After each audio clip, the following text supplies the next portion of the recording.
Yes, Alexander, come. So, this is my son, Alexander. Hi everyone. He's 17 years old. He just finished high school, and we decided to go for a one-year trip around the world. And it's a longevity quest. So we are interviewing top scientists around the world, but also everyday biohackers and top longevity entrepreneurs. And we just want to show it in a movie, which is called Beyond Time. We will play you just a 2 minutes snippet to that, so you can see that. And yeah, we are now in our 4th month, so still 8 months to go, and we're pretty excited. Yes, the trip has been amazing so far, and meeting all the scientists.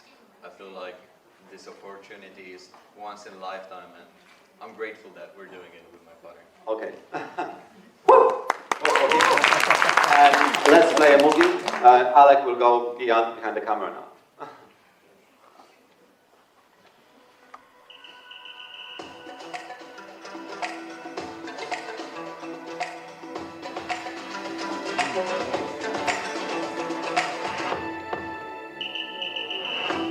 Hi, Marek and Alec here, father and son on a quest for longevity around the world. Are you a believer that we are going to achieve longevity escape velocity? I think we have a 50-50 chance of getting there within the next, I'd say, 12 to 15 years from now. Because it's math, you can't argue with it. It will be the gene therapies that bust the bottleneck of the 120 years. Muscle strength increased by at least 40%. I feel like it's a big thing that my father is doing now. We don't want to live even 100 years, we want to live much longer. Traveling for a year like that, that's a pretty cool experience. You only eat till you're 80% full. Why you have a life and for what you're here in this world, in this planet. Get enough sleep and exercise, keep active. There needs to be a balance. The mindset is the basis of everything. It's those curiosity-driven answers that really change the world. CRISPR technologies and really radical interventions. Aging is a disease because we understand it, so let's treat it.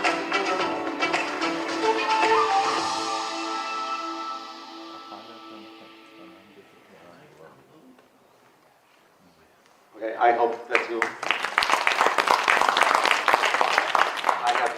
you like the teaser. It's not still final. We are still working on that with our team and, of course, with my son. As I said, it's only 4 months. Now we're going to start our talks with Discovery, Netflix, and other platforms so that we can spread the message all over the world.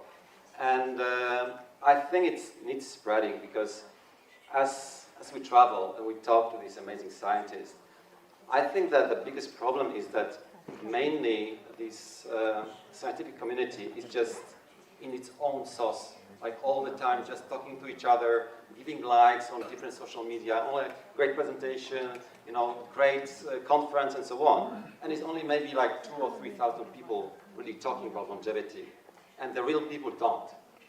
And it needs communicating because there is amazing research being done.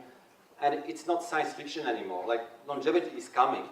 And now what we need is to communicate that to people, communicate them science in a way that people understand. And that was also the idea behind our movie. So that we're not just making a documentary showing science, stem cells, some therapies, and so on.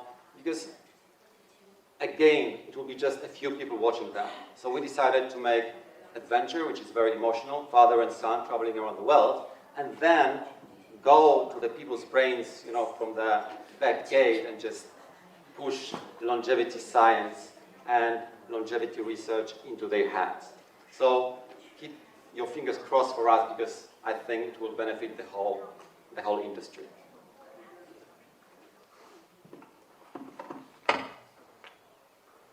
So you already saw here Liz Parrish and Brian Kennedy is also somewhere here who are also speaking at this conference. So the amazing opportunity that we have is that as we travel, we learn a lot. And we really learn from top people, and we meet them all over the world.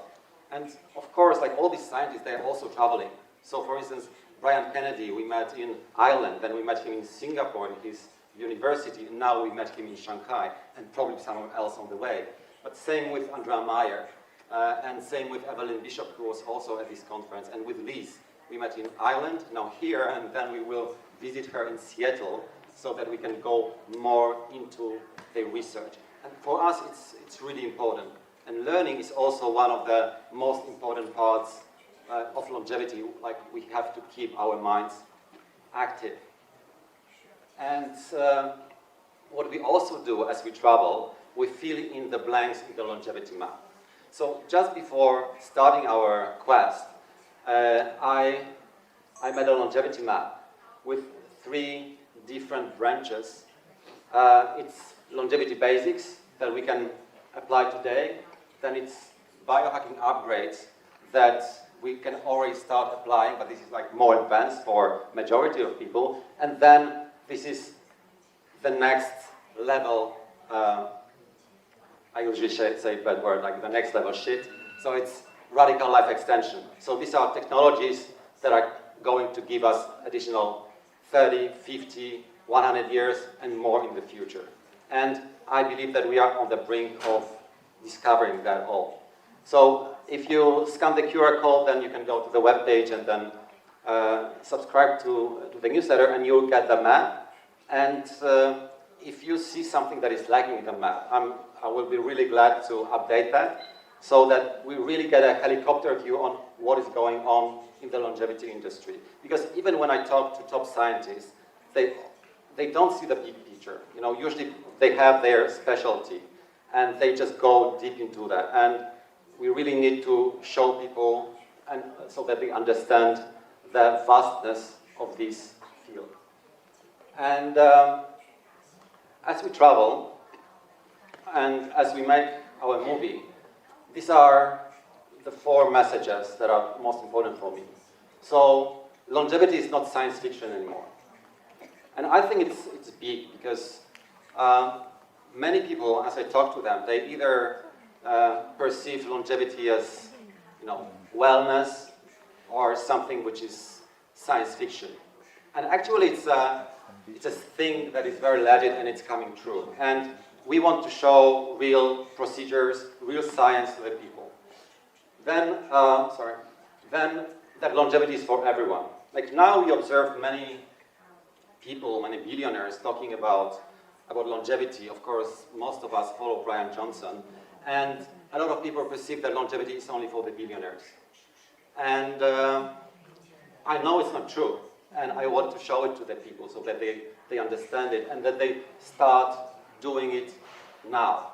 And it's also important because as I travel with my son, he's 17-year-old. So at the beginning, as we talk to the people, they say, oh, is he interested in longevity? He's only 17. And actually, I think that longevity is not just for 30, 40 plus. Longevity starts when you are born, or even before you were born. You know, it's how your parents were behaving, whether drinking alcohol, drinking cigarettes or not, in what environment they were living. Our longevity starts even before we were born. And this is very, very important for people to understand. Just start doing it today. And the last thing, and I'm really curious about that, is that radical life extension is near. It's, you know, not just about prolonging our life by 10 or 15 healthy years. I believe that if we can take care of our lives and our health for another 20 years, then in the meantime, this amazing scientists will discover so many new procedures, so many new breakthroughs, that we will get another 30 years, and then we will get another 50, and another 100. And even Steve Horvath, who was here in our trailer, and he's a scientist who wants to be very proper. And even when we ask him about longevity escape velocity, so for those who don't know, longevity escape velocity is a point in time when, thanks to exponential growth of technology and medicine, every year we will be getting more time than the year that is passing. So actually, we will be able to live forever. You know, and death will become optional. So even Steve Horvath said that it's going to happen. It's just pure math. The question is when. So now we have to keep our fingers crossed for all the top scientists to push the boundaries and push everything forward. And so the first part of longevity branch for me is, I call it longevity basics. And actually it starts with don't die from something stupid. And it's not just about not taking unreasonable risks, because I like extreme sports, I do it. But still, just don't do too much. But then the most important thing is to do regular screening so that we don't die from diseases that we could easily heal.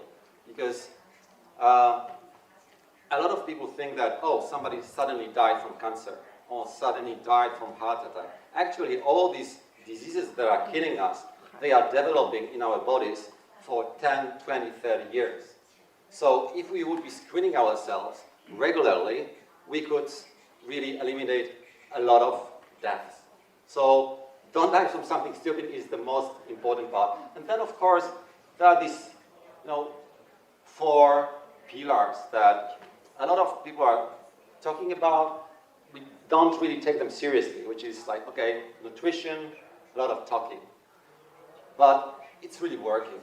And the most important thing is just eat real food. And of course, I will not get into the details. We could talk about this topic for hours. But I think it matters. And of course, sleep for our regeneration is super important. And exercise is. And I would just say that for me, from all of that, the most important one is the mindset. And I didn't really hear a lot about that during this conference. And I think this is the most important factor, because if we program ourselves that we're going to live just for 80 years, we're going to live just for 80 years. If we are depressed, if we have PTSD and we don't have the will to live, we will quickly die. And we hear a lot about suicides all over the world. In Asia, in the US, in Europe, it's all over. People just don't have the will to live and they are dying. So this is something we have to concentrate foremost. And the other thing is, if we want to take care of our longevity, it's a lot of work. It's not just, okay, today I live healthy, today I do all the protocols and so on. We have to change our lives to do that. We have to introduce new healthy habits, diet, exercise, supplements, therapies, and so on. This requires a lot of strength. So only the people who have the mindset for it, they are going to pursue it. And most of the people just choose convenience over their wellness. They just choose, okay, I will eat whatever because, it's my life, it makes me happy. I'm going to smoke cigarettes, I'm going to sit and, watch TV. So I think that the biggest threat to our longevity is convenience, which is all over. And then I decided to speak a little bit more about the mindset because I just saw nobody was speaking about that. And I think that it's also needed for the longevity community.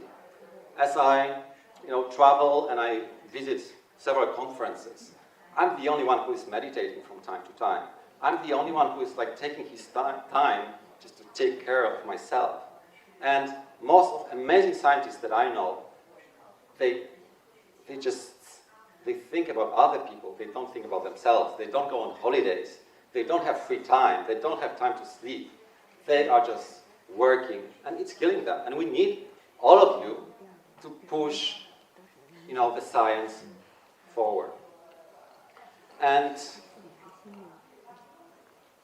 here, from our travels, these are very simple learnings. I talked a little bit about them, but as we visited Okinawa, which is one of the blue zones in the world where people live the longest, a lot of centenarians, and actually it just shocked me how simple it is, actually. you know, we were there with Tina Woods, who is also a scientist in the longevity community. And as we were talking, it was just, hey, we just need to do what our grandma used to say, tell us, you know, just eat well, go outside, be with your friends, get a wife, just take care of yourself. That's it. Like, it's so simple, and only these things can give us additional 10, 15 years. And that's what people in the Blue Zones are doing. They don't do much. They are just having this lifestyle, and probably they listen to their grandmothers. And another thing which is also connected with the mindset is have a purpose. And I believe that all of you here and all the scientists at the conference, they have, like, you have a purpose. You wake up and you want to do something good for yourself, for your family, and for the society and for the world. This is a very important thing. And I think that for sure those who have a purpose, they live much, much longer. They just wake up and they keep on going.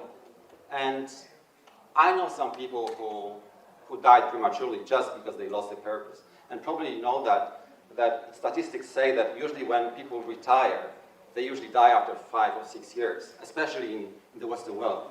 You know, in Japan, I don't know how it's in China, but in Japan they live longer because they are taken care of by their families, and they are like part of society, and they are cherished. In Europe, in Western world, not so much. They are just a burden to society, so they lose purpose and they die.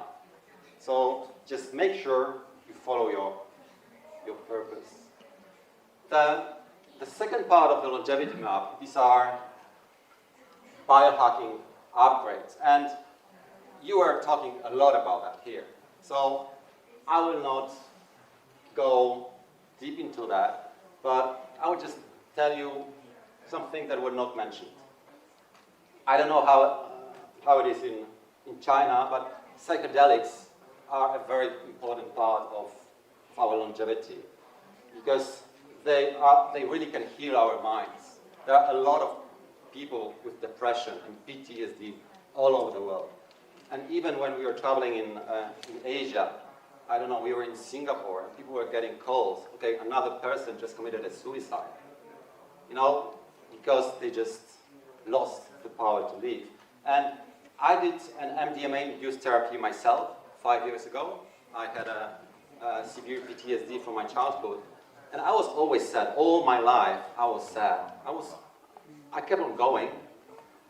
I had my purpose, but this sadness was deep inside of me. And then I discovered I had this PTSD. I found, you know, information about this MDMA-induced therapy, and it changed my life completely. And I started remembering a lot of things from my childhood I never knew. It just helped me recover my memories and then heal them. And I think it's very important, and I think that a lot of people also from the longevity community should start digging into that and should doing that on themselves. Fortunately, there are conferences starting around the world connecting longevity and psychedelics, and I think it's a very important move forward. And then there is this cosmetology, which is very often neglected. And actually, skin is our biggest organ. And we really have to take care of that. And not treat cosmetology as something, oh, this is for the beauty, this is just for the women, you know, and they are so vain. No, it's very important. And I hope that there will be more and more money invested into that all over the world. And some things that, you know, learnings for me, and just, you know, I can talk about all these topics for hours, so if you're bored or something, just let me know. Or if you want me to talk about something more, just let me know too. So, when people ask me about the biggest biohack, you know, my friends, like what should they do for their longevity? Of course, at first I tell them just do everything you can from the longevity map, because all of that is important. And just don't focus on certain things. You know, people start hearing some biohackers saying, don't use Wi-Fi, don't use Bluetooth. And I said, yeah, maybe it's not good for your health, but still it's a tiny promille of a promille that it has on your body or everything. So just focus on things you can really do. And, but when I speak about technology, I always say, just use a CGM. So probably most of you know about that. So this is continuous glucose monitor that you just stick on your arm and just shows you what are the levels of sugar in your blood. And I'll not get into the details, maybe in the questions if somebody doesn't know about that. But for me, I was wearing that for 2 weeks, and I changed my diet and my lifestyle overnight. Just by seeing, like in real life, what's happening with my body, with my sugar levels, with my spikes, just let me adjust everything I was doing, and suddenly I started understanding what the nutritionists were talking to me for years before, and I just didn't get them. So I wasn't doing that. So I always tell my friends, just get a CGM. It's much better than getting Ozempic or any other drugs. Just do it. And the second thing, it's like we know meditation is great. A lot of people say, yeah, I know it's great, but it's like I'm just sitting down and I don't know what to do. And they don't meditate. And it's amazing, and there is technology that can help you learn to meditate. So I really recommend this Choose Muse. It helped me start meditating every day. Oh, you talked about that all. Okay, one thing. NMN. Probably most of you are taking that. The thing about the NMN that we have today is that this is dissolving in our body very quickly because it's very susceptible to our temperature in our body. But I think within the next 6 months, based on our knowledge, there will be new NAD boosters available who will be staying in our bloodstream for like 36 hours. So this is something to watch for, and I'm super excited about that. And then rapamycin, I didn't hear much about it here, but it's like all the scientists are saying that all the supplements are here and rapamycin is there. And even though there are not many clinical trials available now, they are all taking it. And even Brian Kennedy, who you could meet at this conference, he and Evelyn Bishop and Andrea Meyer are going to start a clinical trial soon for 6 months to check rapamycin. So how can ordinary people get rapamycin? Where can I get rapamycin? Oh, I think you can get it in every drugstore. You just need a prescription. But I didn't start taking it yet because, like, I learned about that a lot during our quest. But now I'm going to Thailand in 2 days, and I will probably get it at a clinic. And 5 minutes remaining. All right. So let's go forward. Okay, I will just focus on that for 1 minute. So all of you know David Sinclair. He's talking a lot about epigenetics. There is another guy, Dr. Joe Dispenza, who was also talking about epigenetics. He's more a woo-woo guy. Anyway, epigenetics when they talk about epigenetics, they say like your DNA is the piano and epigenetics is the notes that you're playing, and you can change the notes and play a different song on the same piano. And why I love epigenetics, because it's actually connecting everything all together. It's connecting science with spirituality, with nature, with everything we do with our lifestyle. And we can easily influence epigenetics by everything we do. And like, this is for everyone. This is, when I talk about religion with different people, I can also talk about epigenetics and how to influence our life and our bodies. But of course, this is a huge topic to talk about. We can talk about it later. Okay, let's get to radical life extension. So this is the next level. Shit. And so you all met today Liz Parrish, who's into genetic therapies, and I love it. And the effects that Liz has and that she's talking about, she actually didn't talk about the effects she had so much today, but why I love this technology, because this is just behind the corner. So Liz did this genetic therapy with follistatin gene, and she says it's stopping our muscles from deteriorating. And after we are 35 years old, we are losing our muscle mass, like every decade, 5 to 10% if we don't exercise. So this is very important. And then she did cloth therapy, which she used to say gave her additional 15 IQ points. That's why she's so clever on the conferences. And it's also stopping our mind from deterioration, which is very important because this is something we are all afraid of. You know, that we just go nuts as we get older. It's not just our bodies, it's all about our mind. But then the next thing is 3D bioprinting, which I'm fascinated about. So actually already 5 years ago, they printed the first living heart. It was still a very small one, like for a rabbit, but it was functional. And I believe that in 5, 10 years, we will just get any organ we want. And probably within the next 50 or 60 years, we can just print the whole body. Of course, this is a little bit of science fiction, but it's also just behind the corner. Avi Roy, which was also speaking today or yesterday at the conference, he just invited us to Oxford, where in the lab next to him, somebody's 3D printing muscles onto robots. You know, so this is fascinating, and this is really coming true. And of course, in the meantime, we have organs from genetically modified animals, and we already have people having them in their bodies, and this is absolutely stunning. And of course, many, many, many more.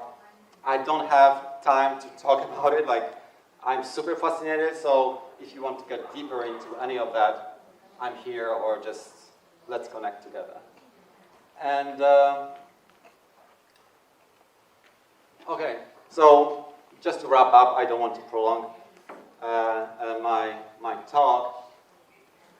So we have these 3 branches of longevity, and they are all connected.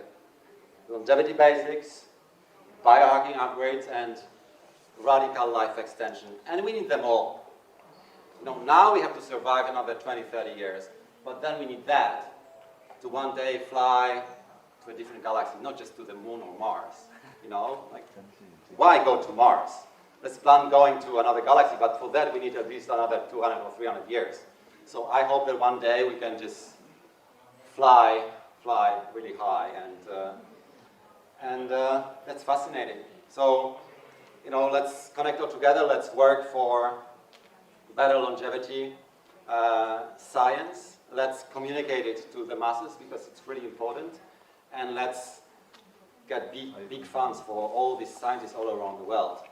I would just finish with one thing.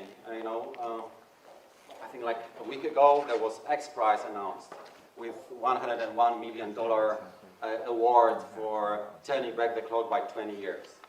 And that's great. That's really great. But, you know, $100 million we need for every scientist. For Andrea Meyer, we need 100 million. For Liz Parrish, we need 100 million. For Brian Kennedy, for David Sinclair, all of them should get 100 million just to speed up their research. And we need billions. So just go, spread the word, go talk to your governments, to the companies that you know, just tell them now it's the time to invest in longevity, and they will all profit from that. Thank you. Thank you.